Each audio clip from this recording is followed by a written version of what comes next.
Hi, welcome to Building SaaS with Python and Django. My name is Matt Lehman, and we're a channel that is all about building a Django application, which is a web framework for the Python programming language. And normally I walk you through an application that I'm building on a regular basis. It's a homeschool app, but we're not going to do that tonight. Instead, we're going to take a break and work on a hackathon app. So I live in Frederick, Maryland locally, and there is a hackathon going on in town with our local tech community. And so I am assigned to a team and working on an app. And this app is all about helping the local homeless in my community get access to services. It might surprise you to learn that local homeless folks have access to stuff like mobile phones and that kind of thing, but it's totally true. And so what our community wants to do, and in particular this group called SHIP, is to provide a resource for them, for the local homeless, to get access to find out about shelters, food, the kinds of things the kinds of services that the people in the community might need. So what I'm going to do, I'm going to put that link up here, and we're going to focus on the app and what it is, and build out some of the data models and maybe set up some of the views. I'm working on a team. I'm not alone on this, but my other teammates are not on here. But I'm planning to make some progress on the code. I happen to be the one with the most back-end experience and most web experience, so a lot of the actual application logic sort of falls on my shoulders, and that's okay because I know how to do this stuff. So this is also an opportunity to share my knowledge about Django with you. So if you have any questions for me, feel free to ask as we go along. And what else should I say? If you want to get in touch with me, there's plenty of ways to do that. There's a Discord link down below, which is a chat that you can access, and it's a small community that it gives you a chance to ask questions that are bigger than a tweet that might need a more complicated answer. I'm happy to try and do that. The other way you can get in touch with me, of course, is on Twitter. I'm MB Lehman there. So feel free to @ me there, and I will try my best to answer questions you might have there. I'm also on Patreon at patreon.com/mblehman. So if you find what I do useful enough to throw some money my way, that would be awesome. And I'm super grateful for the patrons that I do have. So thank you to Patrick, Mark, Rob, Ahmed, and Eric. Yeah, got it. So that's kind of the introduction. One final thing, I'm also on YouTube. So if you want to catch streams that I've also done in the past and catch up on information that might be covered in this, you can catch up with all that stuff there. I post the streams usually the next day after I stream on Twitch. So we're going to be looking at this app that we've been building, and there's not a lot to see yet, frankly, because I started it last night, but I got the skeleton of it in place, if you will. And it's at this link at techfrederick/ship, and it's the repository that we'll be working from. And we're going to dig into that. If you have any questions, the chat is open. Just please be civil, but I'm happy to try and answer any questions that you might have. So what is it we're building here, I guess is maybe something useful to cover. And I don't want to go too deep into that because I want to spend more time making progress than explaining the project. But essentially, we're going to make a responsive mobile web application. The request that I'm showing here is the project spec that was provided by the sponsor for this SHIP organization. And the individual outlined all of the things that they would like to see. And ideally, they would have actual mobile applications like an Android and an iOS app that can be used. And my team made the decision not to pursue that because we have this hackathon that we're doing is a virtual hackathon, and we have 2 weeks to produce something. And the conclusion we came to is the team is, aside from myself, is not super technical, and we just don't really have the skill set to do an Android app or an iOS app plus the associated backend. But that's okay. What we can do instead, and what's acceptable to the sponsor, is a mobile app that serves the same function. And at the highest level, the app is intended to make available a list of services that my community has. So there will be a set of categories that services will be grouped under, a list of services that have information like email address, phone number, address, links to the service, etc. Those sort of things are going to be what's in there. And the secondary feature of this mobile app will be for announcements that this individual wants to announce to the community. So somebody could visit this page and check out what's going on in case they need any information. So that's the core of what's going on here. It's really summed up in these 4 bullets that you see in this document. And yesterday I worked on the models for the service categories and the services. And I thought the thing that we could do tonight is work on the announcements model as the next thing. And from there, maybe add some views to kind of wire things together and do that. The other big part of this is the person who would be taking over this application needs an administrative interface. Thankfully, Django is awesome for that. So before we move on from this announcement model after we create it, we will make sure that we have the administrative interface to do that, because that's going to be a critical part of the person's experience as the maintainer of the app if they choose it. So that's the plan.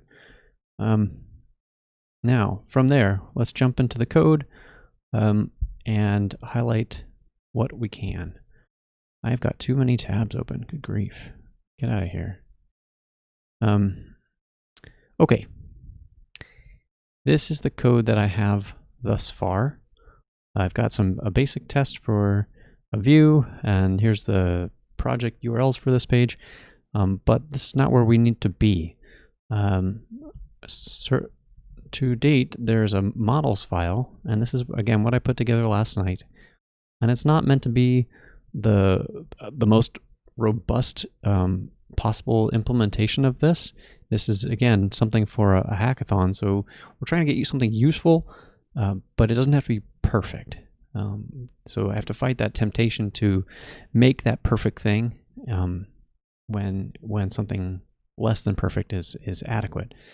So we've got 2 services, and I will bring up the web interface so you can check it out. I renamed the admin, as you should. Hey, Wilson, welcome. Wilsonisman? I think it's Wilson. Thanks for coming in. And if you got any questions, let me know. So this is the Django admin site, which I've changed off of the default of admin. It's a recommended practice to do that. Why is that recommended? Well, if you change the admin site, it makes it less discoverable. You don't want to have a big open area. Silicon Fabric, yeah, it's a software as a service. Ultimately, it'll be put up on the internet. So you don't want your admin to be exposed on the internet in an easily discoverable way. It's a good way for bad guys, essentially, to find out about your app and discover as much about it as they can. Although, you should never rely on sure. I don't know what you mean by that, Silicon Fabric. Showing it on Twitch? Oh, I see. Yeah, your point. Your point is well taken, but most people are not watching this Twitch stream. So yeah, I do see the irony in showing it off here. So, and that helps support my next point. You should not rely on security through obscurity. That's what I was going to say. So there are techniques to make a site more secure, but what this does by changing the default name is kind of gets it out of the script kiddie camp. A script kiddie are people that take security exploit tools and then just kind of let them run free on the internet to see what they can get at, to see for stuff that is not secured very well, what they can find and try and attack that. And if you change off the default name, there aren't any scripts that I can think of that would be looking for a name like this. It doesn't mean that the app is 100% protected, of course, but it does mean that it would be harder to discover by those scripts. Anyway, that's all I need to say about that. But we've got a couple of models for the admin that I built last night, and they're your standard Django admin kind of stuff. So if you played with Django before, this is nothing new, but Django does give you this nice interface for building out data models and records in your database from a user-driven from a GUI, and it was not a lot of work to do that. What we need to do though is shift to the third model that is going to be necessary for this application. And I've got up on this document here, it's called announcements. And you can see that the sponsor wants the announcement to have a title, a description, and an expiration date. So presumably the method that he wants to do is create an announcement, and that announcement will go live as soon as it's created. And then once it is expired, it will no longer be displayed on the site. So that's what we're going to add, which is totally doable. So let's start that process, shall we? I'm going to turn off the admin server, the Django server for web server for a minute, so we can run some commands and do some stuff. I could put all of the models in a single app, a Django app. As a reminder, if you've been on the stream before, the structure for a Django is a project is the topmost thing, and the components within it are called apps. So all of the models for this small application could live in a single app, but there is value in separating things to different apps to kind of have logical separation. So I think I'm going to do that for the announcement model, because it's a different concept from this core aspect of services. It's something separate. So the thing we need to start with is we're going to use the manage.py command and say start app, and I want to call this thing announcements, because that's the primary model that's going to live in this app. And what that does is create an announcements directory. If we list it, you're going to see there's the admin apps models test views. This is all the stuff that comes standard with Django. Before I modify it at all, I'm going to commit that. I like to do this as something to just give yourself a clean point of knowing what came from a generated command and what came from actual code that you have modified. So we'll say add announcements app. In fact, to make it even more clear, we'll call it the app skeleton, so to show that it has nothing in it. All right. Now, next thing we're going to do is go into that app, and I'm going to immediately start by deleting some of it. So we're going to delete this tests file, not because I don't want tests, but because I want a directory. And we're going to create a directory called tests. We'll open it up. We'll give it a init py file, so that this will be a package. Save that file, and now we can create a models test file. And I added Django Test Plus to this project, so we're going to add the Test Plus test case, and say class test. And I'm going to call the model will be called an announcement in a moment. So I'm doing some TDD here to just get to the state that I want, and using quick test to help prove out that it's going well. And the next thing I'm going to do is add a test for a factory. I also added factory boy in this process. And so I'm going to continue to pretend like some of this stuff exists. And we're going to say announcement. Man, that's going to be tough to type. I'll have to get used to that one. An announcement factory. And what did we say was in there? It was a title and a description and expiration date, right? Yeah, so we want all of those things to be to exist. So my factory is going to assert that the announcement has a title. It's going to assert that the announcement has a description, and it's going to assert that the announcement has an expired at date time, I think is probably the right call. Okay, if I run this thing, Well, hold on a minute. Oh, that was interesting. My tools, I didn't have any tools tell me that stuff was not working. So we're missing a tool. I'm missing Flake8. My editor, if Flake8 is apparent, is detected, will start to flag stuff that's obvious. The thing that I noticed that it should have flagged that it didn't was that announcement factory was not imported anywhere, so it should have complained about that. So let's do this. Let's open up the requirements dev file. We're going to add Flake8 like so. I'm going to pip install the dev files, and it installed Flake8 383, so I'm just going to pin that in there in case my teammates want to install stuff in the future and want the same thing, that they can get that benefit.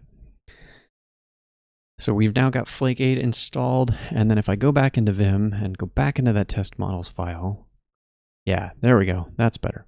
So now it's yelling at me as it should, as I want it to. I want to be notified when something is wrong with my code, and Vim is capable of doing that. So that the next thing we want is to actually import that from somewhere. Again, none of this stuff exists yet, so we're kind of just winging it. So we're going to say announcements, tests, and I want it to be in a factories module, and the announcement factory is what I want. Okay, so now if I run this test, it's going to blow up because that module doesn't exist, which is totally understandable. And we want to do announcements, tests, yeah, that one. And so I'm in the test package, and I need to create a new module for the factories. So we're going to create a factories.py module, and I'm using factory boy, as I said, so we're going to import factory.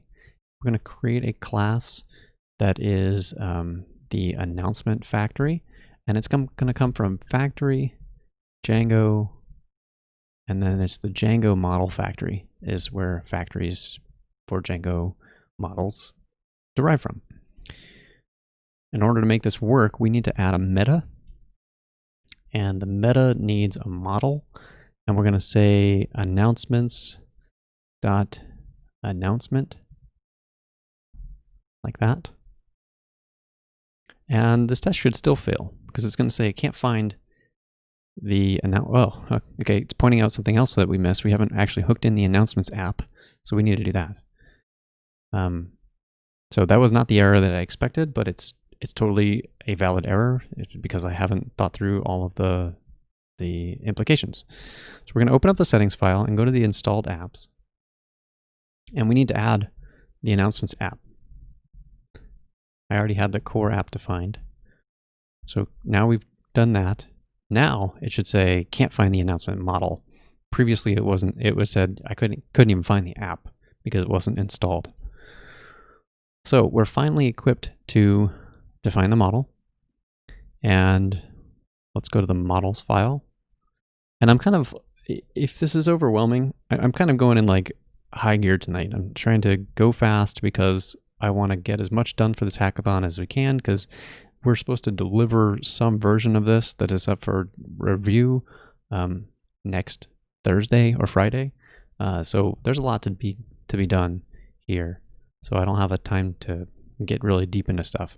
Again, though, if you have any questions, I will pause. It's not like I won't answer things. So feel free to use the chat to ask questions. So we're gonna make a model, and we'll give it a doc string that says an announcement to broadcast to the community, because that's what this represents. Okay, so now we have a model. We have a factory. This factory, so that part should not fail anymore. That should work because this thing exists. But what is going to fail is all the assertions. So, whoops. It's not going to work because this is a method and I made it just a function. We're getting close though. Okay, now this is for real. We don't have anything defined on our model, so we need to add that stuff. So I'm going to say the model is going to have a title, and that's going to be a character field, and I'm going to let it have a max length of, I don't know, 128 seems like a reasonable number of characters. I don't know if that's perfect or not, but it's better than nothing and easy to adjust. The next thing we need is a description for the announcement, and that will be a text field. And finally, I want the expired at, and that will be a date time field. And because I know that, let's imagine that this model ends up being used for a very long time, and they eventually have many, many announcements in the system, and this person just uses it for years and years. So if there are lots of announcements, you're going to want to, and I know that we're going to want to filter on a condition of should we display this announcement or not based on this expired at field, then it's a reasonable thing to want to put a date time on it as well.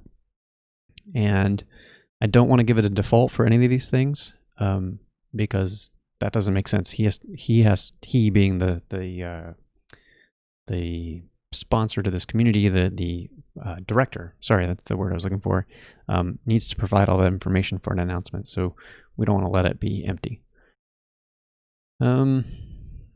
In fact, we want to say, we might add more validation in there. Maybe not though. So if we run this again, now that all the fields are defined, but you can see that the factory is not well formed because it's violating a constraint. And again, I just said a second ago that it needs to have a value. But if the factory is trying to create a date and it doesn't have anything to create it from, what's it doing? So we want to go in here, and I want to give some factory attributes that we can use. And so we're going to take title, and we're going to take factory, and say faker. Oh, rats. I always forget. So there's a faker package, which is a great package. But I never remember all of the types that are available. It's got all these providers, is what they call them. And there's tons of options available. But I only remember some of them. So each provider gives you things that you can do, like here's a paragraph. What I'm looking for, maybe sentence is the best, because this is supposed to be a title. I don't want it to get too long. So let's say, yeah, these should be reasonable. They're not very long. So let's say our sentence is our title is going to get a sentence as its fake data. And then description is going to get a paragraph.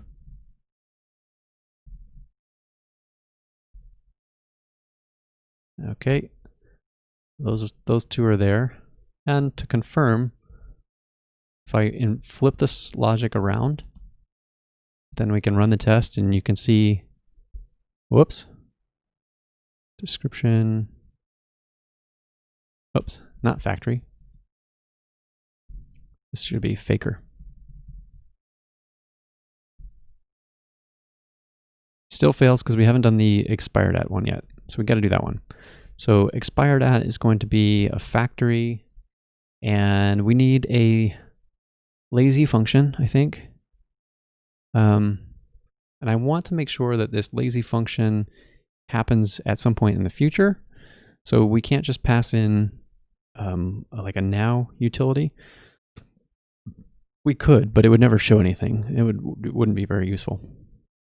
So let's take a lazy function and then give it a lambda, and it's going to take timezone.now and add date time delta. Let's give it like 2 weeks or something like that. So days equal 14.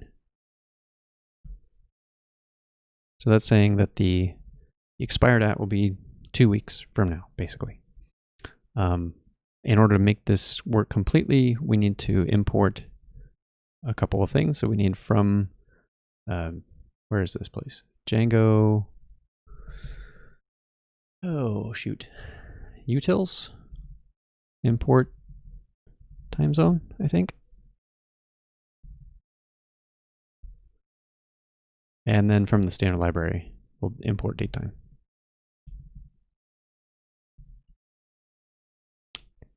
Okay. Now, notice that the factory passed, but now we're getting back to our test, and we can see that the assertion is putting in a title. It's just a sentence, so it's not a great title, but again, this is fake data. It doesn't need to be great. And if we go to the next one, it's putting in a paragraph. And to finish that off, let's see, it should be putting in a time. It should be 2 weeks from now, which is, yeah, that's right, July 2nd. That looks good.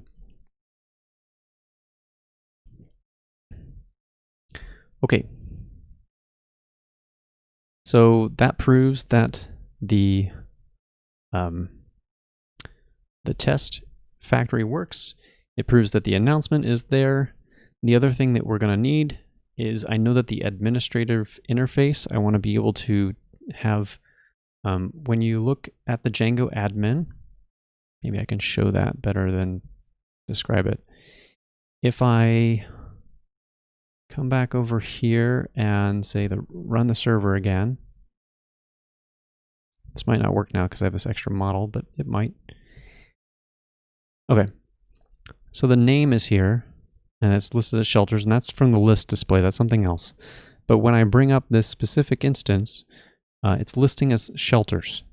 And so that's the way that's working. Is if you don't do that, or if you don't do what I'm about to describe, it would have listed this as service category and then whatever the ID is. And in this case, it would have been service category object 1 or something like that. But if we define a stir method, wow, what's going on here? I don't know what's up with that. If we define a stir method on the model, then it will use whatever name you give from the stir method. So I want to have a test for the stir method, and I want to take the announcement from the announcement factory, and I want to assert that the stir of announcement, so calling stir on the announcement will invoke the stir method, is going to be equal to the announcement title. I think that will give us something nicer. And if I run this right now, actually we'll see what the default is. So you can see that it expected that junk sentence that we put in there from the factory, but instead what it got was announcement object 1, which isn't what we want, or isn't what I want. So that's the factory. That's the wrong place to put that. We're going to come over here and we're going to define stir, give it the self parameter since it's a method, and we're going to return self title. Now if we run this test again, it's passing. All right, so the model is in place. The thing that's still missing, there's two things still missing. One is the admin, because the admin is going to be a key part of how the directory is going to use this application. So we need to go do that. And the other bit that's missing is the actual Django migration that will create this table in the database. So in order to even test out this admin interface, we need that migration, because otherwise the table won't exist in the database and it just won't work. Let's go up and go to the admin, and we're going to say, well, first we need the model itself. So from .models import announcement, and then we need to say admin register. It's a decorator we can use, and give it the announcement, and the thing it's going to register is the announcement model admin, and that's going to come from, it's going to subclass the admin, model admin. And the thing that I want to use as the what to display on the list view is the title. So I'm going to say list display of title, and that needs to be a tuple. So that's why I'm putting the trailing comma. That catches a lot of people. So that should be everything that's required to do that. I'm going to come over to this side now and say make migrations. And it's making one for the announcement. And we can go look at that migration. It won't be very exciting, but we can look at it anyway and see that it's got an ID, a title, and a description. That's what's in there. And we'll migrate this. For this purpose of this app at this stage, I'm using SQLite 3. So what all of this data that I'm doing for this demonstration is stored in this little file, db SQLite 3. And it's the same one, it's the exact same configuration that comes out of a start project command from Django. So we've migrated. We can now run the server again. And if I wired everything together properly, I can go back to the home, and there's announcements right there. So we create an announcement, we add one, and we'll say, check it out. Something interesting here. We'll give it, I don't want it to expire today, but we'll say on the 24th, and then give it the time. Now we save it, and now we've got our announcement. In fact, now that I'm thinking about it, I think it would be nice to be able to do a little bit more on this list of announcements. So let's make it cool. Cooler, I should say. So in the list display, let's put expired at. Whoops. And see what that looks like. So now we've got the date time listed. That's useful. So the sponsor can look at this and say, okay, I know when this is about to expire and not be any good. The other thing that we could do and should do, I think, is add some filtering on the admin page. And I never quite remember how to do this, but there in the documentation, there should be information about adding filtering and on some kind of time axis. Now what that gives you is like, again, I'm sort of imagining some future where this sponsor ends up using this tool for way longer than he anticipates. And in that case, if he has lots of announcements and wants to ever refer back to, I did an announcement last year and I want to use the same kind of announcement, how do I get there quickly? So if we can filter on the time attribute of when something expired, then that might give him a tool to do this proper or quick filtering. And it's just a matter of finding, I think it might be date hierarchy. Let's try that. I think this is the right field. So let's add date hierarchy and say, is that supposed to be a tuple? Nope, it's just a string. Say expired at. And if we return to the page, okay, cool. So what this added was this little thing here that shows you everything from the 24th. We can go up to June, so it might default to the month, I'm not sure. Go up to 2020, all dates. It doesn't look very impressive. Nothing else about the interface is changing. But if we created a couple hundred of these with different dates, then this filtering actually starts to become useful. So I'm going to leave that in there. And actually, let's take a look and see if there's any other filtering that might be handy.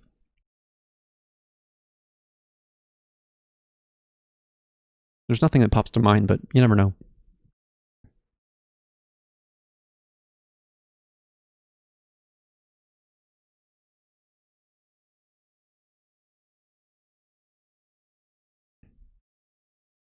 And I'm scrolling fast through this, so I apologize if you can't even see what I'm doing. don't worry too much about it.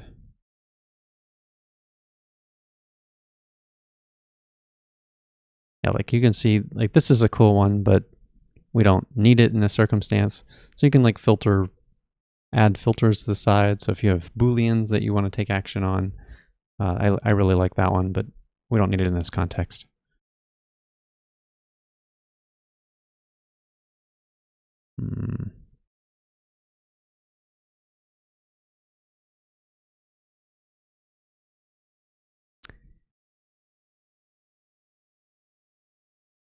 I guess okay, maybe the ordering is what we want. I'm trying to think if this is something I want to set on. So you can set an ordering on a model, and the ordering can determine the order by clause that's going to come out of this. So let's say that our sponsor, our director, gentleman, adds 6 events or 6 announcements, and he got them out of sequence. So one of them, the latest one, is not the one that expires last. It's something else. So when we have that scenario, what we're going to want to display on the actual view page is by the age of these things.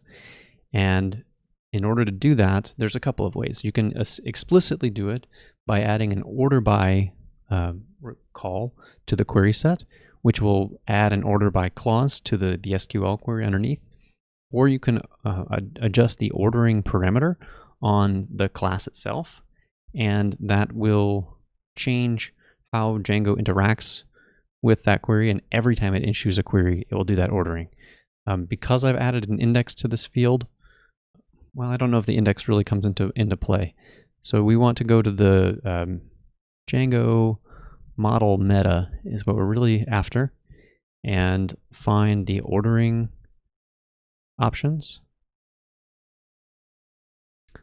And I want to make sure that the newest date is first. And the way to do that, dates, underlying implementation is like a number that always increases from Unix epoch time, sort of, in 1970. January 1st, 1970, I think. So an ascending order, which is the default, means that the oldest stuff would be listed first if you did that ordering. And what we really want is the opposite. We want to put the thing that's going to expire last first. Because I'm kind of, well, let me think on that. Is that how I would want to display it? I'm trying to think if we build an announcements page that shows the announcements, and you see 2, I think I would want to see the older one below, as if it's like aging out. It's less relevant than this new thing that's happening. So that's my feeling on it. We can change that, but that's what I'm thinking. So we want to go to an example here, just to see it, confirm, is ordering. Where are you? So here's ordering. And we can make a test for this too, just to prove it. How can we do that? Let's go to the test models area. And let's say test ordering. So I'm going to make 2 announcements. One will be the older one and one will be the newer one. And so older announcement. Come on now. It's the announcement factory. And we'll do expires. Oh, I didn't want to name it expired. Junk. I want to say expires at. Rats. I put that in a bunch of places too. All right, well, let's go fix it now before I commit the model and have to deal with renaming that later. So I want him to come to the page and get that, not like something that actually happened, because from his point of view in the admin, he's going to be putting in an announcement that hasn't actually completed yet. So if he sees a field that called expired at, as in past tense, then it's just not going to sound very good, I think. So I'm going to call it expires at, and we should be able to fix this. So we're going to roll back that migration because that's going to be wrong. Man. This is what happens when you make mistakes, though. It's okay. All right, it's complaining about the admin modification that I made, but I don't care yet, because I'll correct that in a minute. Oh, but it's not, dang it. It's not letting me do that now because those checks are failing. So let's comment that out with the old name so that it will let me actually migrate back to 0. And so if you say 0, it's a way of going back to even from the first migration. So we're going to come back here and we're going to reapply those changes, even though it's going to be angry at us for a minute. We're going to do, what are you complaining about? There's a syntax error on this page. Oh. Let's just ignore that for a moment. Let's go back to the model and we'll say expires at. And the other thing we can do is go to the announcement migration. I don't recommend doing this like this. It's probably safer to just delete the migration and redo it, but I know that all we're changing is a single character. So I'm gonna edit that migration by hand. We're gonna apply the migration again and make sure that everything's working. So I'm not too worried about it, but if in doubt, better to just like delete a migration and recreate it to be extra safe. What else do we still need? We'd probably need to go update the factory because it still says expired. All right, let's try this again. What do we got? So the tests are passing again. So we fixed, I think, every scenario that uses expires at. Glad we caught that before we got too deep in this process. And now we're going to try the ordering thing that I was trying to get from the beginning. So the other thing I want to, from Django utils, import time zone, because we're going to want it down here. I want to say now is timezone.now, and we're going to uncomment this, and we also need to import date time because we're going to use delta, or time delta. So this expired at is going to be now plus just 1 week. Date time delta of days equals 7. All right. And then I know it's too long. Why didn't you fix it? Oh, syntax error. All right. Done with the factory. And then we're going to get another one. We're going to create a newer announcement. And this newer announcement is going to be a week after that. So now we've got 2 announcements. And I want to say that I want to get the announcements. And we're just going to do announcements objects dot all. We need the model, announcements, model import announcement.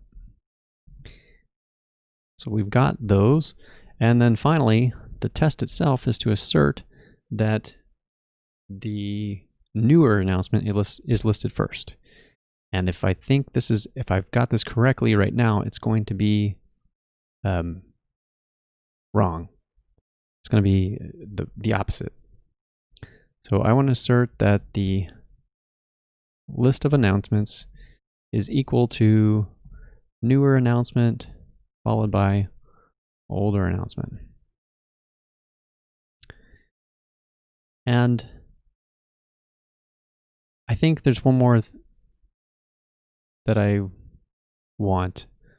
In order to, so the way the factory is working is that this is going to have, these primary keys are going to be handed out sequentially. So older announcement will have a different PK, different ID or different primary key from the newer announcement. But I think to make sure that we're really making sure that the ordering is working on time and not the primary key, I think I want to create a third announcement to show up in this list that is somewhere between the older and the newer. So because of that, actually, I want to rename this thing. So we'll say we'll just say announcement, newer announcement. Actually, this will be newest announcement. And then we'll change this to say newer announcement and put it somewhere in the middle. So we'll say 10 days instead of 14. So what that's doing, that's going to bug me. What that's doing is now definitely kind of modeling that scenario that I was talking about, where the director creates a bunch of announcements and the times don't match up and they're kind of interleaved in different ways. But what we want at the other side is the right order. And that right order is newest announcement first, then newer announcement, followed by the original announcement. That's the order that I expect. And I don't think that's going to be the order we're going to see. Whoops. It's not model, it's models.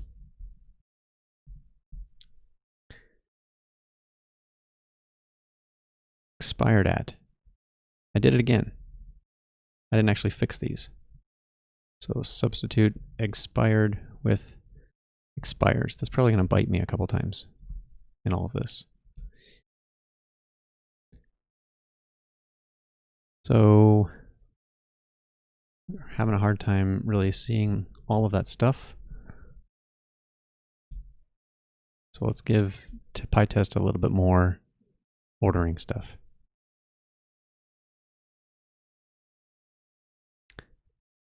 It's got them, it's out of order. And that's expected. I don't need to go into the details too much. I know that that's not right. So we need to go in and add the actual ordering. I'm not sure, to be honest, if the ordering affects a migration. So I may wipe out that migration again, just because I don't know. And we'll find out together if ordering shows up in the migration stuff or not. So if we go to the announcement models, we want to add a class meta here. And I want to say ordering. And I want the ordering to be, was it a list? Yeah, it's a list. So it needs to be a list, and I want it to be based on expires at. But I think if I do it this way, it's going to be ascending. So I think it's going to be oldest first. And that's not what I want, but I want to prove that that's the case. So this should still fail.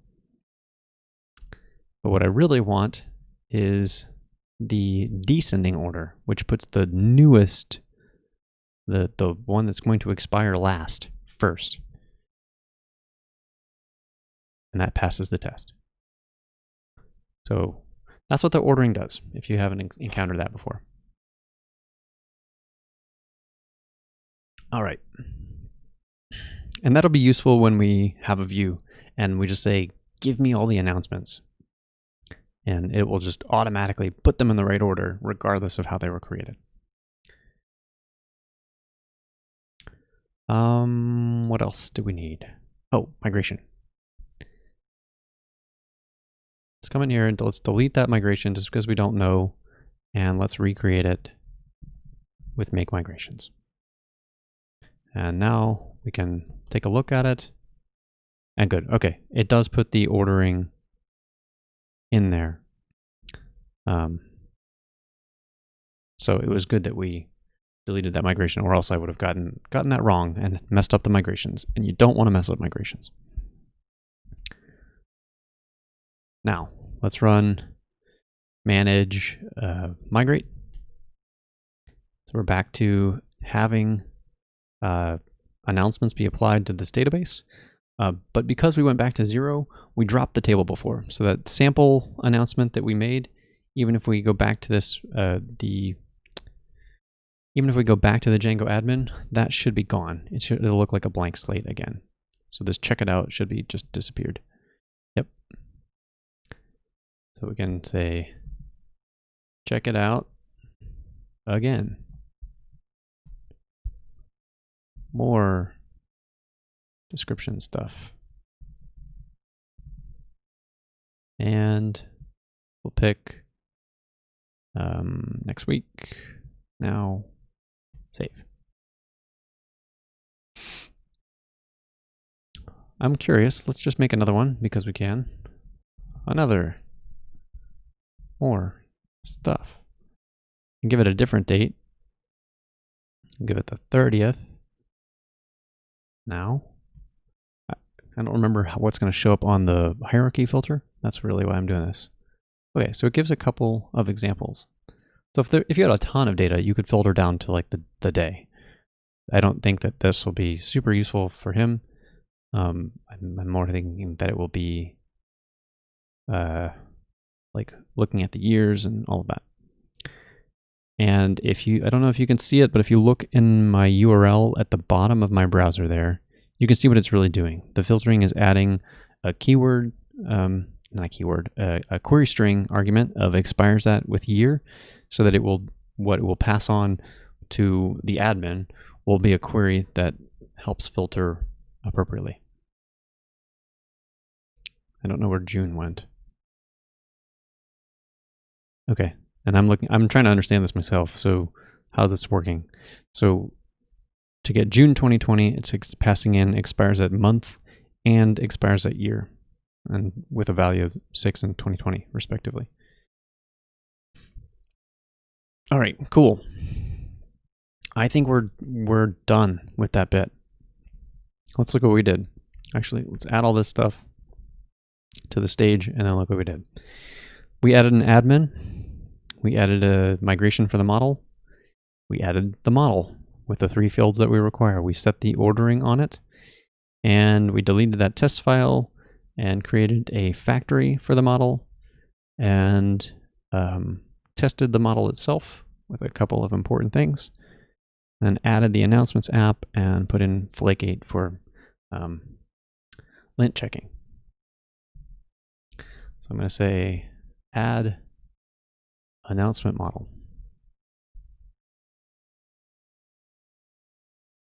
All right, I think we're ready to shift gears. That was some model definition stuff.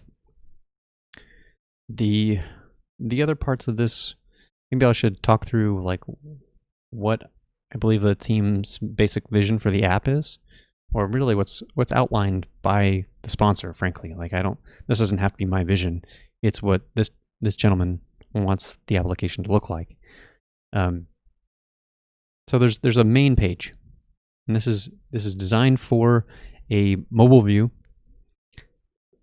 So I don't have to worry about making a full screen app. In fact, it's nice to have the constraint of it needs to fit in the standard mobile sizes. So I'll be on this project doing a lot of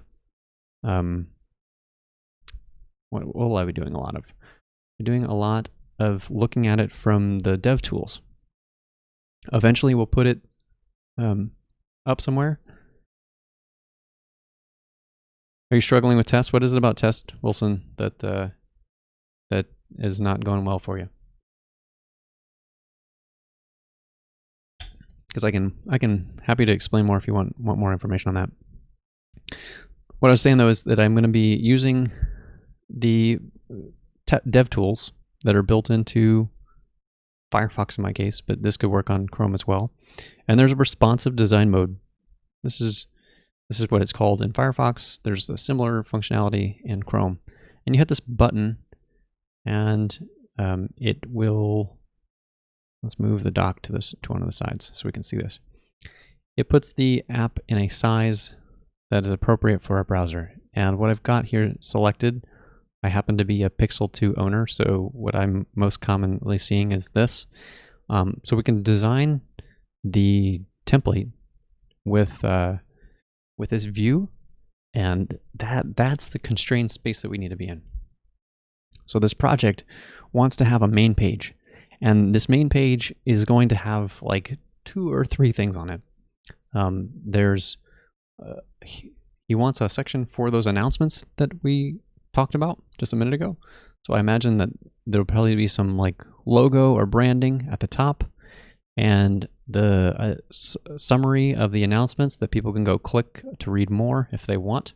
That'll be nice big targets here.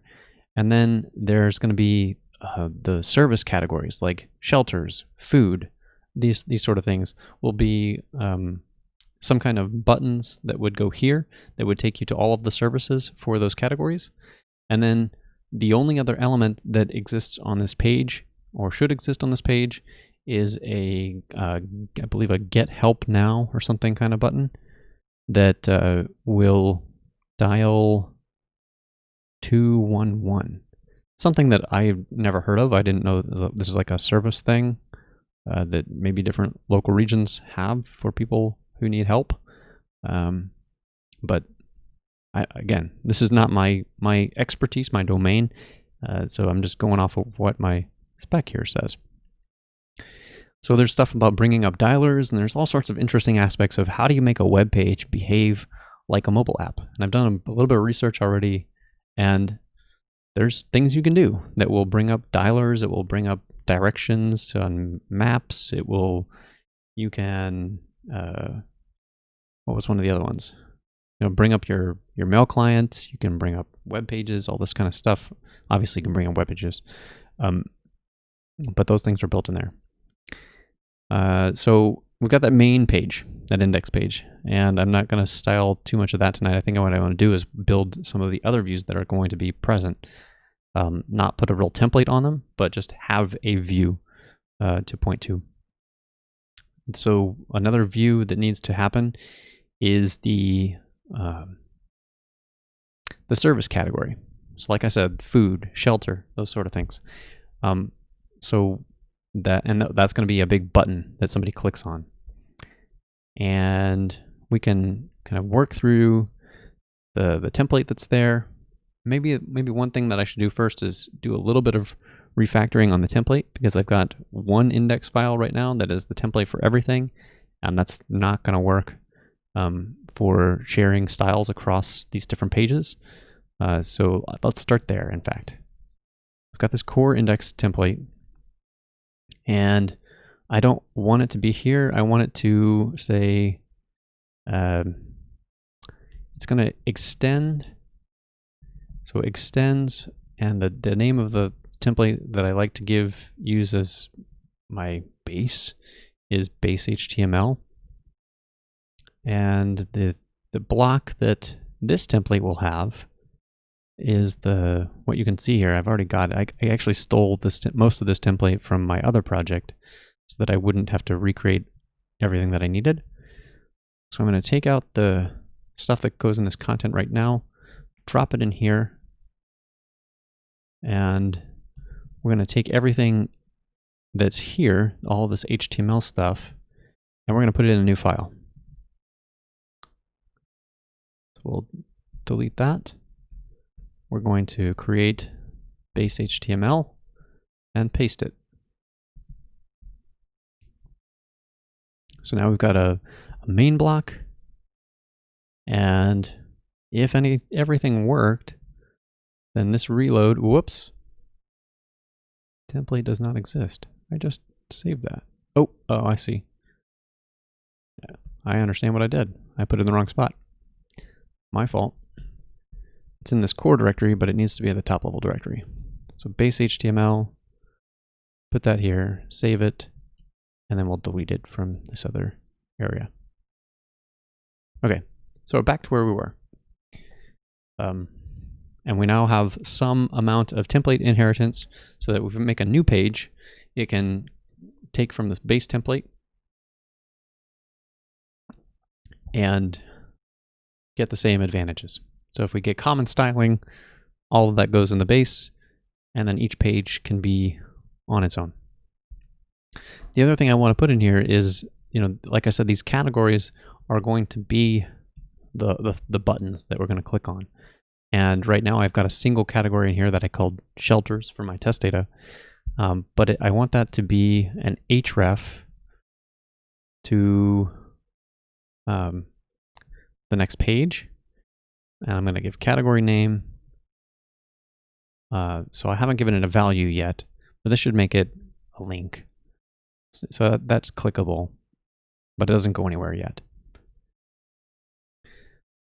So the name that I want to use for each of these category pages is, I guess I'll call it category detail, because that's usually that's kind of the convention that Django views use. If you're going to pick out a specific instance, we're going to try and use a detail view. That detail view will fetch a service category, and we'll add extra context to it to get the services related to that category. The category page will be display at the top. Here's the category, and then underneath it will be the short version of each service. The user will be able to click a service to get more information about the service, I presume, but that's the idea. So let's make this thing work. I'm going to give this a URL that doesn't exist yet. So we'll say URL, and it's going to be service category detail. And in order to provide the right one, so this one would not have enough information yet. In order to provide the right one, I'm going to use the category slug. Slug's a newspaper term, but it's the thing you often see in URLs. It's usually like lowercased. If you have like a phrase, it's usually all lowercased, and each word, instead of having a space, is like a dash or an underscore. In Django, I believe they default to using dashes for slugs. So category will all have those. And so what this will do, well, this will fail right now. It's going to say, I don't know what that URL is. There's no reverse match for service category detail. So let's drive through this and make this real. We're going to come in here and we're going to say category is going to be it's going to be a path. And the path will be category, and we'll say slug. So that's using the syntax, the path syntax. I don't know how else to say this. That's available to the later versions of Django. You don't have to do regular expressions anymore unless you want to. But this gives us something that Django will know how to parse that. Slug happens to be one of the built-in types that it can understand. So if we had a different name, this could be int. This could be UUID. There's a few of them. So my model name happens to call the field a slug, and the type is going to be a slug. And we're going to want a views, and we want a service category detail view as view, and name that service category detail. This is going to blow up because that view doesn't exist yet. So, whoops. Yep, it's really blowing up. So we can't even refresh the page yet. If we were doing test-driven development, it would have complained about not being able to find the view. Here you can see it here. There's an attribute error. So let's go into the next thing. Or you know what, let's switch over to doing the actual test-driven development of this. So we expect this view to work with a service category. And that's enough for us to start making the test case. So let's go to core, test views, split this off, and we'll put it here, class, test, service, category, detail view.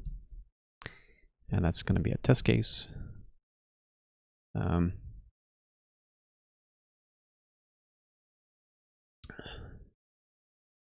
takes you a while to write a test that asserts. Yeah, I get that. Here's what I'll do. As I'm doing this next test, I'll talk through like the pieces that I think through that I've just internalized over the years as someone who's written lots of tests, and that hopefully will give you some framework. Or maybe it might not work for this first test, so I might point you at a previous test I've written. So the first thing I want to do is test just what is usually called a happy path test. A happy path test is like, this is what happens in the optimal case when everything is good, the data is passed to it is good, and you're going to get a good response. And the way to do that for this scenario is we're going to use this helper method from Django Test Plus of getCheck 200. So this view is actually doing quite a lot for us, and we'll see that in a second. We need a category, and we're going to use the service category factory to because that's the data that is going to display. And the thing that we want to pass in is, I think this is the right way to do this. Slug category slug. Okay. Whoops. All right. And we need to change the index to this. Okay. Let's talk about what's going on here. We've got in a standard unit test. We're talking about unit tests here. There's lots of different kinds of tests. So, Wilson, with your inexperience with testing, that's no big deal. Everybody has to start from somewhere, right? And there is tons of debate even on like what kinds of tests are there and how people classify them. So what I'm calling a unit test here, some purists might say like, you're full of crap, because that's not true. In my world of unit tests, Django is so connected to a database that, in my opinion, it is okay to use a database in your tests. So the service category factory that's here is creating a record in a database. Purists, yeah. And plenty of folks will say that's not okay. You need to, if you're going to write a unit test, you need to separate your database so you're just testing pure logic. And I respect that point of view. I don't agree with it, at least for Django. Maybe there's different kinds of applications where that's more true, but here, I want to test the kind of the real thing.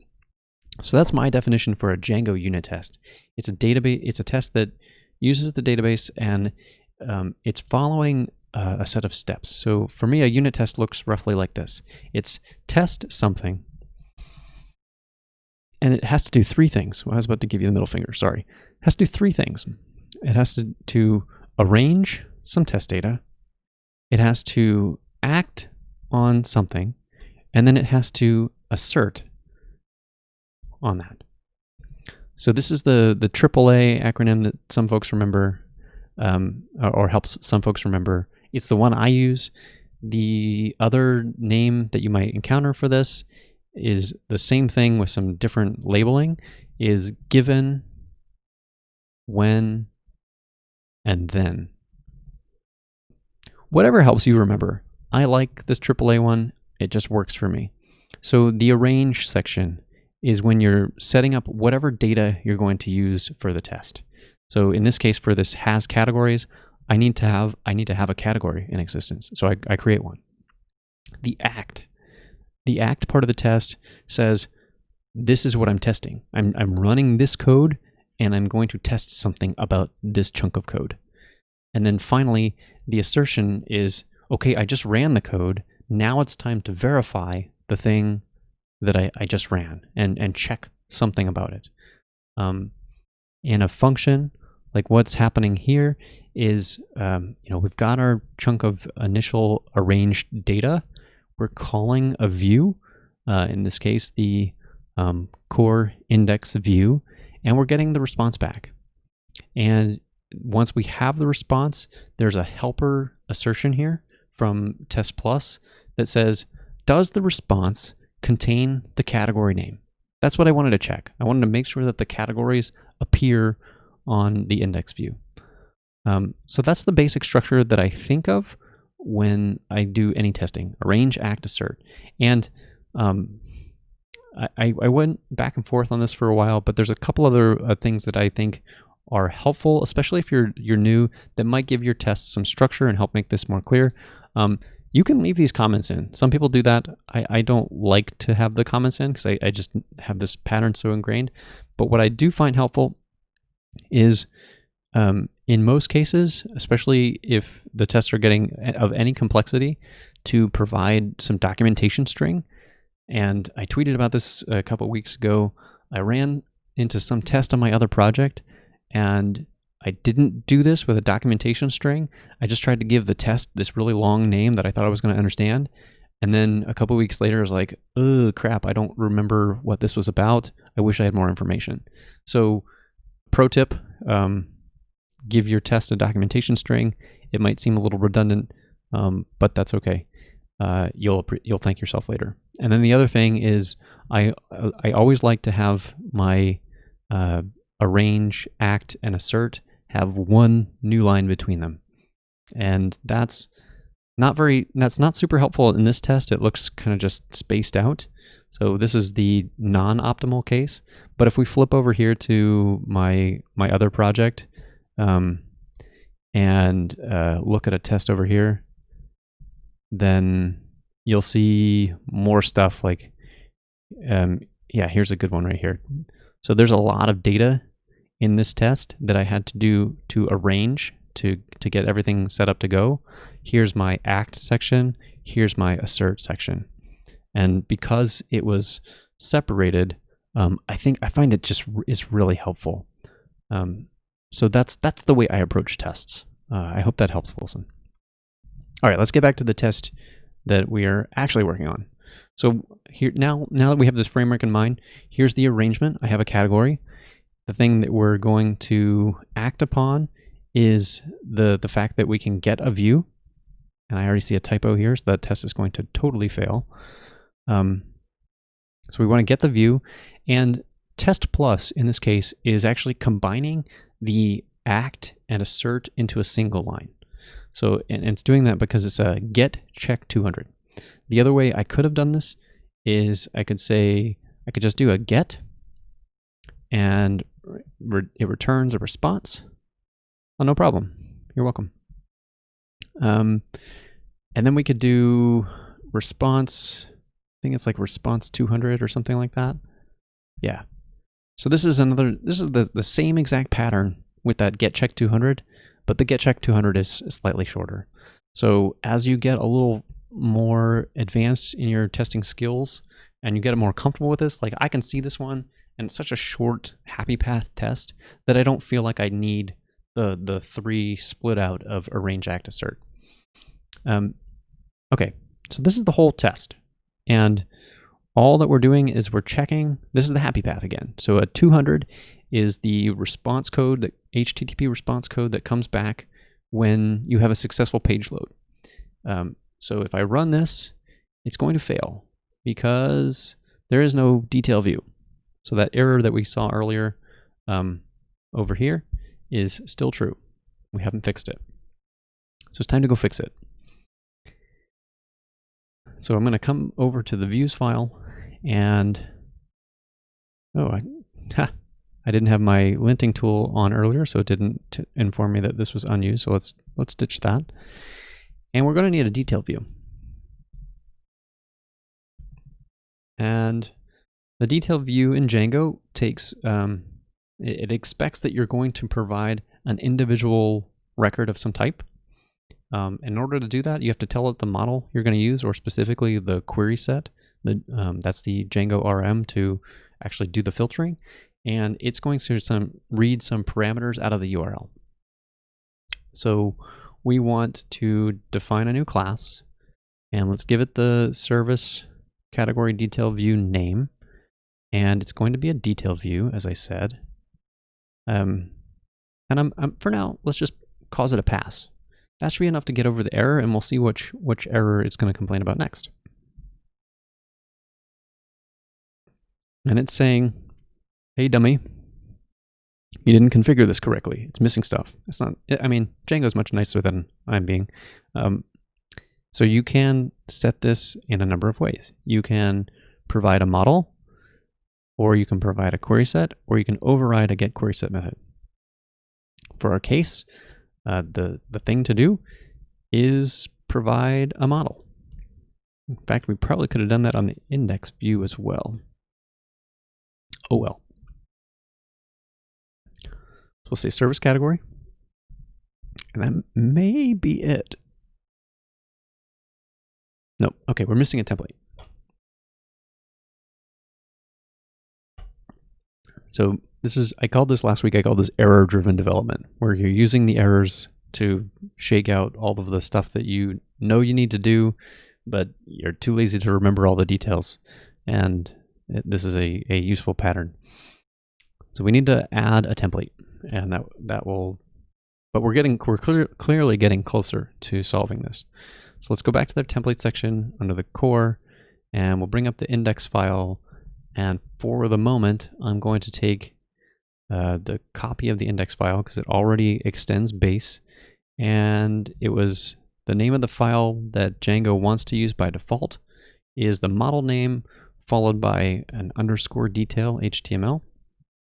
You can override that if you want, if you pick a different template name, but I'm trying to let Django do as much of this as possible. I'm doing this for a couple of reasons. One, laziness. It's nice. The other one is that in a future where if this does get accepted by this local group and used in their site, and they ever need help, I want to have as little code there as possible so that whatever developer they hire that knows Django can look at this and say, oh, that's no problem. I got this. And if I can achieve that goal, that would be awesome. And who knows, that developer may be me. And as I said, I don't often remember everything. So little less code is better if you can get away with it. So we got a test passing. This test is nonsense. The template doesn't make any sense right now. But we should be able to go to our view, can start up the run server and come back and reload this. And if we click this, you all probably can't see the URL, but let me drag it down for a minute. So it created a category page and it used the slug, which is just shelters. In fact, let's go make another one. Let's make another category. I don't think this document included what kind of categories he wanted. I saw that it was another document. Well, we'll make one with more than one word. It was like clothing and shoes is one I saw. So let's go to service categories and we'll say clothing and shoes. And notice Django's doing some cool stuff for us too. It's when it's making the slug. I mean, I can change this. I could start typing in here and change it to something else that I wanted, but it automatically took the words and the letters as I was typing. It automatically did the hyphenation. So it's trying to be helpful. So we've got our slug now there. If we come back to the view over here, the main view, did I not click back? I guess I didn't. Hello? What's going on here? I don't know. I might have frozen up the run server.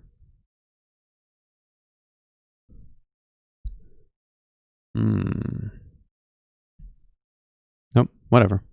I don't know what happened, but now we've got this link for clothing and shoes. I click it, and we got the category clothing and shoes page. The other thing that I thought was important to hook up for making this quick and easy to find out like what data is missing, like the template's clearly not rendering anything right now, is I hooked in the debug toolbar. And so we can go and look at the template and see, well, this is too small because we've got it in this mode right here. So let's move some stuff around for a minute. And we can see the context and the object that we want to use is service category. So just to put something there, let's go into our template and say H1 service category, there we go, name. And that should give us some content there, and we can delete that stuff from the listing page. Clothing and shoes. Awesome. Okay, what else do I know about this category? I said it's going to need to be able to display services, right? In the application, the structure for this is services are kind of the parent thing, and there are children that live under services. So if there's a Salvation Army or other groups that deal with clothes donations, all of those kind of groups, and shoe stores and whatever, they'd all fall under here. So this page is going to be, where does someone who needs to find this stuff go to get a listing of all the available options? How can we do that? We need to get the actual services that are associated with this category. So we need to, in Django speak, we need to add data to the context. We're here, we have the context, so we're going to add the services. So let's write a new test. We've got the template. We'll come back to the template in a minute. We're going to write a new test. We're going to say we want the test to check that it has the services. All right. And this is going to be a method, so it needs to be that. And we're going to need a category because they all need a category. And we're going to give it a test doc string this time because that's helpful for remembering stuff. And the service category page lists all services. We don't need to do a get check 200 this time. So what we're getting towards is, let's get the response, and we're going to use the response. No, we're not. I lied. There's a bunch of helper methods that come from Test Plus, and sometimes it's easy to forget everything I require. We're going to get something out of the context, and we're going to get the services out of the context. So I'm going to assume that there are services in the context. And so let's create a service, and we want to use the service factory, which we haven't imported yet, but we will. And we want to say that the category for the service is the category right above. That connects the two together. And let's come up and import the service factory. Okay, so now we've got a service, and I want to check that, well, what else do we want to check? Let's say, let's have a different, just to confirm that we're not pulling in any random category. So we'll have something called, actually we won't even need to give it a name. We can say service factory and give it nothing. And what does that do? So that's going to create a service, but because of how factories are working, it will have a subfactory. And the service requires a relationship. It requires having to point to some category. And if I don't provide a category, then it's got to create its own. So it's going to use the subfactory to create an additional category. So if we did a assert here on the service, so if I did service objects count, we could assert that this is equal to, we want to check the category. We could assert that there's two categories at this point, one created explicitly and then one created from this call. Let's do that just so I can prove it. From dot models import service category. Let's test it, and it passed. So that assertion, this assert here, again, I don't normally do this. I don't put my asserts in my in my arrange section, but I just wanted to prove to you just now that there are in fact two different categories. So we've got two categories. So what we expect to get out of the other side is a service services, and we're going to pull that from the context. And again, Django Test Plus is helping a lot here. So we're saying get out of the context services, and then we were going to assert that services is equal to the service. And I think I will probably have to do a list on that. Otherwise it'll be a query set. Okay. So that's the whole test on this one. We've got our arrangement section where we're going to have two services, and one's connected to the category that we're looking at, one's not. And we're going to get out the context from there. And that context will be the list of services associated with this category, which is why we're doing a comparison of this service against the list of services. Hopefully that makes sense. If it doesn't, ask away. And if I run it, it's going to fail right now. False is not true. What it's complaining about is the key that we provided, services, is not in the context at all. So it can't return there. So it's failing out before it even gets any farther. And that makes sense because we haven't actually added anything to the context. So step one to do that is to override the get context data method. And I believe it takes keyword args.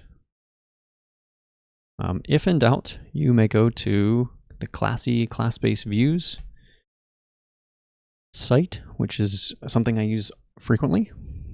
Go to the detail view, or that's the delete view. Wrong one, sorry. Detail view. And you can see every method that it gets from its complicated hierarchy. And there it is, get context data. It's coming from the context mixin, I believe, or maybe the single object mixin, or probably both. They're both calling it and they're adding their own thing to it. The get context data takes star keyword arg. So I had the right signature. So the next thing we're going to do is get, whoops, I have that wrong. I typed date, not data. We're going to call super on get context to data and give it the keyword args and make sure we return the context to adhere to the data contract. If I run the test, it's still going to fail. We haven't actually fixed it yet, but now we have the hook to add the additional data.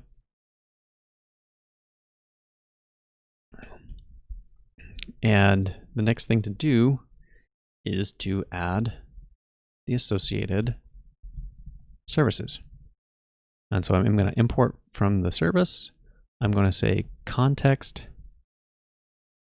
services is a query set, excuse me, of service objects filter category. I think it's called object. Yeah. So the detail view, when it does its processing, will go from that, I believe it's actually from the single object mixin. You can go trace it all through in the source code if you want.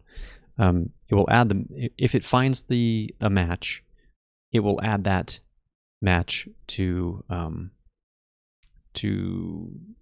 the instance. So it'll attach it to self. So when we do our filter here, we're asking for give me all of the services that have a foreign key relationship to the category that you found from the slug that was provided in the URL. So we're going to save that, run the test, and the test passes. Okay, let's finish this off by doing a couple of things. We're going to add a service that uses that clothing, shoes, whatever page we're on. Yeah, we're on the clothing, shoes page. Let's add a service here. And then we'll modify the template just enough so it will display that service. And in fact, now that we've loaded this, we can look at the context. Oops, let's do a refresh on this. Let's look at the context. And we're going to see that service is now in there. But I don't think there's any data yet. So if we go back to the admin and create a new service, say Salvation Army.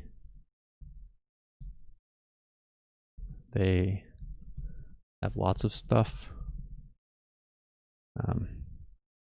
And somewhere in Frederick, where I live, I don't know their operating hours. I'm going to assume 9 to 5, Monday through Friday. I don't know.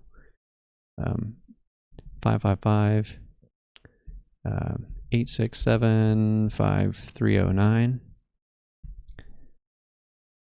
And someone at salvationarmy.com. And here's the important part. The linkage is going to be to the clothing and shoes category. And if we save it, so now we have a service for that has information. And we can then say use a for loop for the service in services and do an H2 for now and do service name H2. Okay. Cool story. What do we got? Let's check it out. Salvation Army, rockin'. That's what we want. Okay, so we've got we've got service categories. There's going to need to be a service page. So I think in the specification, sorry, it's getting a little late. My brain's starting to get a little foggy. I don't know how much farther we'll be able to get. In the specification, there was a bunch of details about like I think I showed location, email, phone number, URL, a bunch of stuff. This page on the category page will likely show a subset of the details. Probably the URL, the name of it, maybe a phone number, I don't know. We'll kind of leave that up to the designer that's working on this app, she's actually the one fleshing out the design of the template, and I'm just kind of piecing the data together that we'll be able to use. So when it comes time to actually look at more information about it, we're going to need to have yet another page to kind of continue to drill down if someone needs it. So we'll do the same exact thing that I did last time. We're going to create an anchor tag here, like that. So that's going to be something clickable. It's not going anywhere yet. So now we need to make a service detail page. And hopefully you can start to see where this is going. The difference about this service detail page that I don't want to do on the service category is I don't think there needs to is nearly as much of a need to do a slug. Like, because there might be multiple in town of the same service at different locations, and I don't want the sponsor to have to be like, well, this is, I don't think there are two Salvation Armies in Frederick, but this is Salvation Army East and this is Salvation Army West, and I have to give them unique names, and I think that would just be a mess. So instead, I'm going to rely on the primary key of just a number. Most people coming from a mobile phone, they're not going to care about the URL anyway, so it doesn't make a big difference. But I think that would be a nice detail for service categories at least. So let's do the same strategy, same thing we just did, and we'll crank out one more, and that. We'll call it from there. We're going to do some error-driven development again, or maybe this time we'll start with the test view, first view. We want to say what? We want to go to the core test views file, and I'm going to steal all of this stuff that's here and paste it at the bottom. And we're going to substitute category with nothing. Just delete it and change this to be service, and delete category here.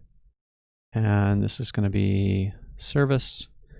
And now I want an ID instead of a slug. So the URLs for this will be more simplistic. They'll be it'll be service/number. But again, I don't think it matters unless the sponsor tells otherwise, in which case we can update it. It's not a big deal. But better to keep it simple because I don't think he'll care. So if we try and run this page, it's going to fail because it's going to say, I don't know what you're talking about. It doesn't even tell us. All it says is a 404. It can't even. But if we went to the detail view of this, it would say, wait a minute, this URL doesn't even exist. So this is a time where the test is not actually helping us very much. So we can't do pure error-driven development. I guess we could if we come over here and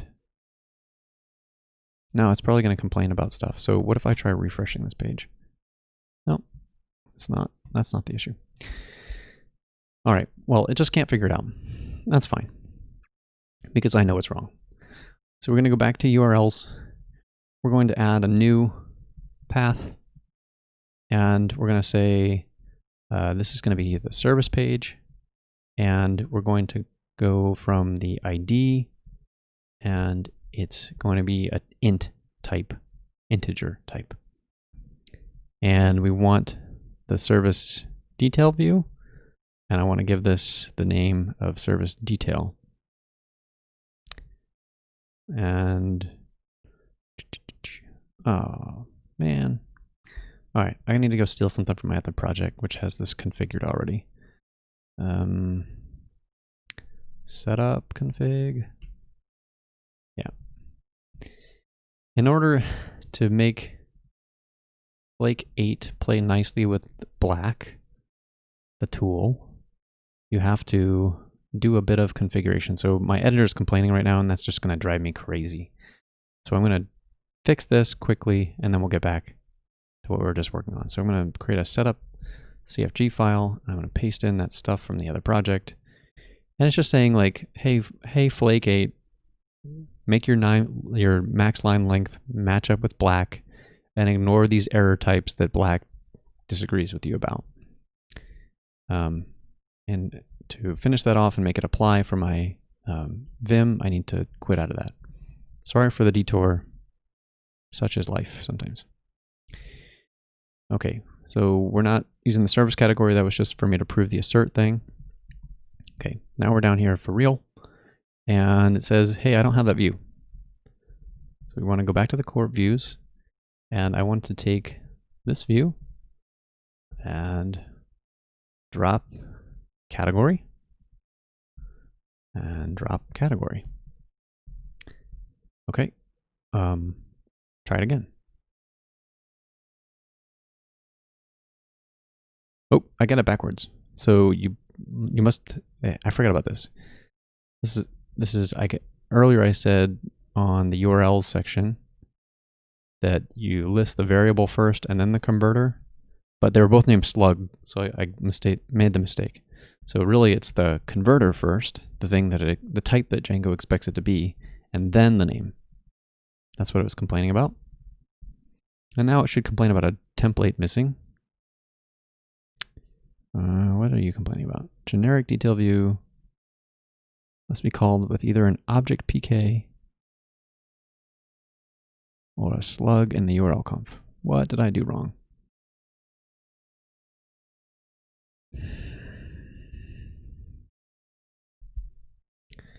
All right, time to go to the docs. Django URLs path.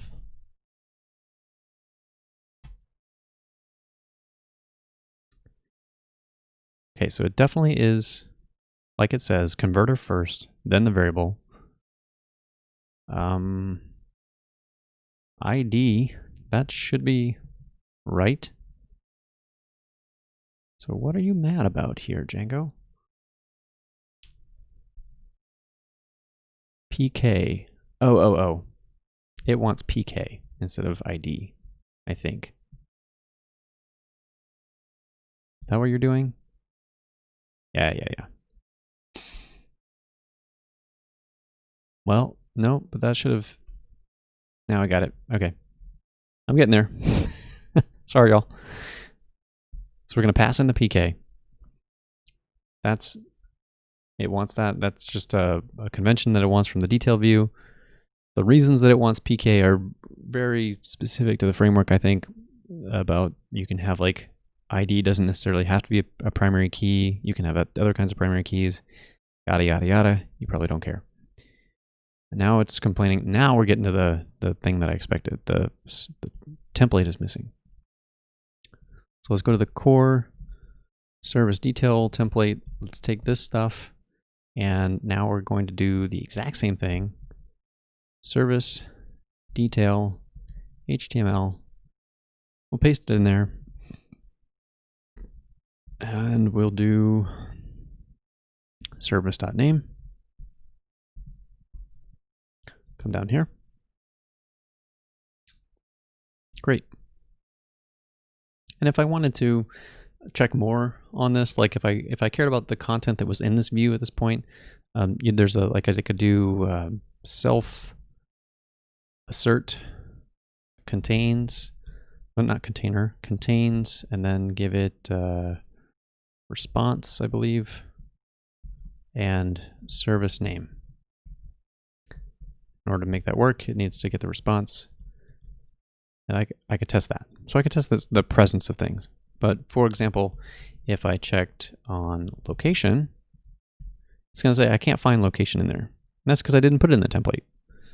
So the factory is generating some string of an address as the location, and it's not in there.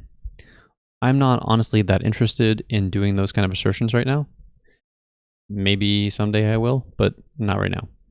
What I'm trying to do is test the happy path case, and we've got that covered. Frankly, because I expect that the designs for these pages will start to come from my other teammates as they get familiar with things, and we can fill in the blanks here. So that gets us the service detail view. Now we can return to here, and we can replace this link with what? We can do URL core service detail, and then pass in service ID. And come back to the app here, refresh this page. Get this working again, refresh this page. And now Salvation Army, the link here, look in the bottom left corner of my browser, and you can see that it links to service/2. Ooh, I don't like that name. I want services. Use the plural.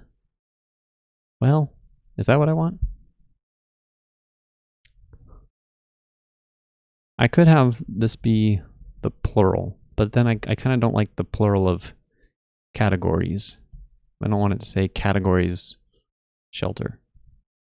So we'll just stick with singular. That's okay. All right. What have we got? We've added a bunch of stuff. And we've added a few tests. This service category detail test checked that it was okay. Checked that the services were present in the context so that when it comes time to render all of that data, we know that that data is going to be available for whatever template we design. And we did a check on the service detail view that the service itself was could render properly. We added the views to the URLs here and gave both of them names that we could use. And then the changes to the views was 1, 2, 3, 4, 5, 6, 8 lines of code. That's awesome. I love that about Django sometimes. Django is not always this clean. Like it can get a little messy when views get more complicated, but when you're just like, this is like right in Django's sweet spot of you need a record out of a database and you need to display a page about it with some details and information. Oh man, you probably can't get much better than Django. There's probably some ways that, I don't know, maybe Rails has some magic conventions that if you have certain files defined in this place that you don't have to wire up any of this stuff. And that's cool for Rails, but Django is a little different, a little more explicit in what it says it needs to do. We refactored to a base template, and it's got all of the boilerplate stuff you'd expect from an HTML template with a head tag, body. I've added a main and a footer. This is just style that I stole straight up from my other app, and we'll get a little bit better once we have a design. But the important element here is that it's got a block that we can add that our sub-templates can use. And that makes the actual index page shrink down to this tiny little thing where it extends from base and defines the block. And then the service detail and the service category detail are also similarly very short, just defining a block of main, and the stuff will go in there. In the future, I will put on more information there that will beef this up. So I think I've got everything I need, and we'll do, what will they do? We'll say add a couple of, not a couple of pages for service, category, and service. And I'll try and push that up so that my teammates can see it. Okay, so that's where I plan to stop for the evening. Thanks all for joining in. I will take this content and put it up on YouTube if you want to refer back to anything. As I said, this hackathon does go on for another week, and I'm hoping to stream again on this next week. I don't know what will be left, so it may just be like a look at what we did and see the final output, or it may be like I'm really in crunch time because the thing is due in a couple days, and I'm trying to put some polish on it. So I'll be in one of those two states. Either way, I think it'll be fun to kind of see how this took off. I think it's a really cool thing. So just like as a PSA for you, maybe if you have the skills, or maybe even if you don't, if there are ways that you can get involved in your community, I think it's a really good use of talent.